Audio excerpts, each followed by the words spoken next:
Guilty feel કરું છું હું ગિલ્ટી ફીલ કરું છું અને મારો કારણ એવું નતું મારો દીકરો પડી ગયો મારા કાન સોજી ગયો હું તો બહારગામ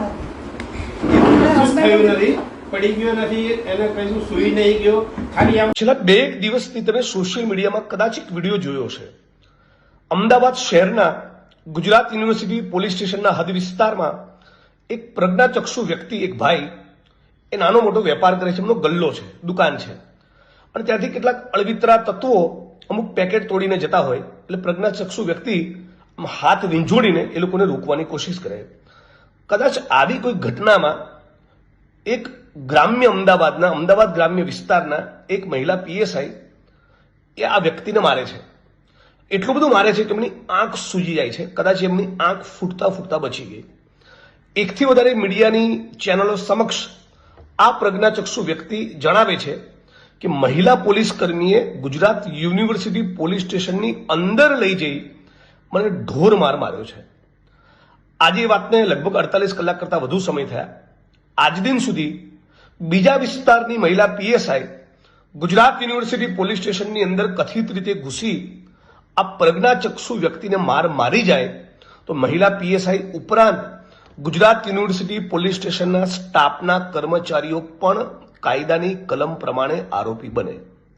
મુદ્દા નંબર 2 હત્તે છે કે આ બેન ટણીવાળા ટોન સાથે, માફીના ભાવ સાથે નહીં, જેને ટણી કરતા હોય એવા ટોન સાથે આ પ્રજ્ઞાચક્ષુ વ્યક્તિના ઘરમાં ઘૂસીને એને કહે છે કે જે થયું ભૂલી જાઓ, પતાવટ કરી દો, વાર્તા પૂરી કરો.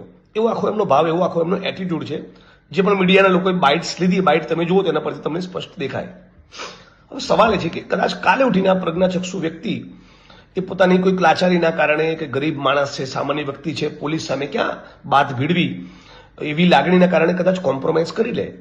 પણ સવાલ એ છે કે શું ગુજરાત યુનિવર્સિટી પોલીસ સ્ટેશનના પોલીસ ઇન્સ્પેક્ટર, એમના સંબંધિત એસીપી, ડીસીપી અને જોઈન્ટ કમિશનર ઓફ પોલીસ કે અમદાવાદના પોલીસ કમિશનર, આમની જવાબદારી નથી બનતી કે ગુજરાત યુનિવર્સિટી પોલીસ સ્ટેશનમાં ઘૂસી પ્રજ્ઞાચક્ષુ વ્યક્તિને મારનાર અમદાવાદ ગ્રામ્યના પેલા મહિલા પીએસઆઈની સામે ગુનો દાખલ કરી? એ જ પ્રમાણે અમદાવાદના એસપી અને આઈજીની જવાબદારી નથી બનતી આ મહિલા કર્મચારીની સામે ખાતાકીય તપાસ હાથ ધરે, તાત્કાલિક અસરથી એને સાઇડલાઇન અને સસ્પેન્ડ કરવામાં આવે અને પછી આગળ જતા તપાસમાં ખુલે કે ખરેખર એમણે પેલા પ્રજ્ઞાચક્ષુ વ્યક્તિને માર્યો હતો અને ગુજરાત યુનિવર્સિટી પોલીસ સ્ટેશનમાં લઈ જઈને માર્યો હતો, તો એમણે પણ ફોજદારી ગુનો દાખલ કરવો જોઈએ. હું આશા રાખું છું કે મીડિયા અને અમારા જેવા વિપક્ષના માણસો આ મુદ્દે થોડુંક બોલવાનું શરૂ કરે, આના વિડીયોઝ વાયરલ થાય, એના પછી પોલીસ હરકતમાં આવે એ ઠીક નથી. આટલો પ્રાઇમા ફેસી સ્ટ્રોંગ કેસ છે. પ્રજ્ઞાચક્ષુ વ્યક્તિને કોઈ ધારાસભ્ય, સંસદ સભ્ય મારે કે કોઈ પીએસઆઈ કે પીઆઈ મારે, એ ભોગ બનનાર વ્યક્તિની યોગ્ય રીતે ફરિયાદ લઈ મારનાર પીએસઆઈની સામે ગુજરાત યુનિવર્સિટી પોલીસ સ્ટેશનમાં ફોજદારી ગુનો દાખલ કરવામાં આવે એવું માંગ કરું છું.